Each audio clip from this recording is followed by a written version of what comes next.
Habari mtazamaji wa TRC Reli TV, karibu katika mwendelezo wa taarifa zetu za habari, na leo tupo hapa katika kijiji cha Iboja, wilaya ya Nzega, mkoani Tabora, ambapo timu ya mawasiliano kutoka TRC imetia kambi hapa kwa ajili ya kutoa elimu ya uelewa kuhusiana na mradi wa SGR.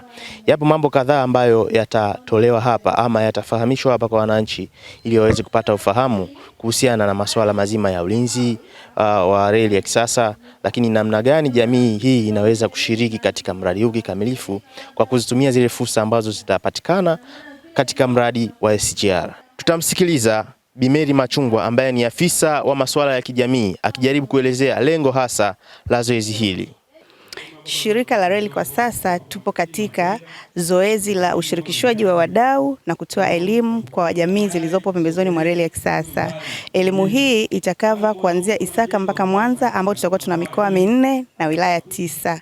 Zoezi hili linahusika kwa ajili ya kutoa elimu inayohusiana na maendeleo ya mradi, tahadhari za kuchukua na mfumo wa uratibu na utoaji wa malalamiko. Mpaka sasa zoezi hili tumeshakamilisha katika wilaya ya Nzega pamoja na wilaya ya Kahama. Wananchi wanaishukuru serikali na TRC kwa kuwapatia elimu hii, na pia wameahidi kutoa ushirikiano wa kutosha na kufanyia kazi yale yote ambayo tumewapatia. Kama ambavyo umemsikia Mary Machungwa, afisa masuala ya kijamii, lakini pia tunaye mhandisi wa kipande hiki cha mradi wa SGR kutoka Isaka mpaka Mwanza. Naye pia anatuelezea maendeleo ya mradi, lakini pia ni kwa namna gani wananchi wanashiriki katika mradi huu wa SGR kwa kipande hiki. Shirika la reli linaendelea na utoaji wa elimu kwa wale wote ambao walioguswa na mradi huu wa kipande cha 5 kutoka Isaka kuelekea Mwanza. Na zoezi hili litakuwa ni endelevu, tutaendelea kuwaelimisha wale wanufaika wote walioguswa na mradi huu. Lengo ni kwamba mradi huu utakapokamilika waweze kusafiri kutoka sehemu moja kwenda sehemu nyingine kwa uharaka zaidi. Napenda kutoa wito kwa wale wote walioguswa na mradi huu kwa kipande cha 5, tuendelee kupokea maendeleo haya tulioletewa. Na kama ilivyo kawaida, zoezi hili huwa linashirikisha viongozi kuanzia ngazi ya mkoa, ngazi ya wilaya mpaka vijijini.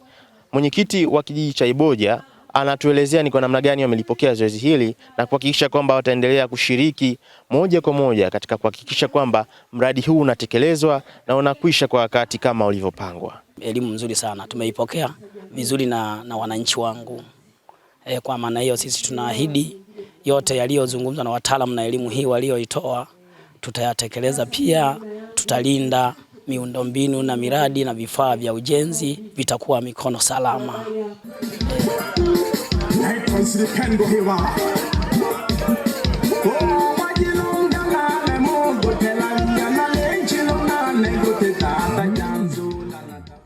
Kwa leo ni hayo tu ambayo tulikuwa tumekuandalia kuhakikisha kwamba unafahamu kile kinachoendelea katika zoezi hili la utoaji elimu.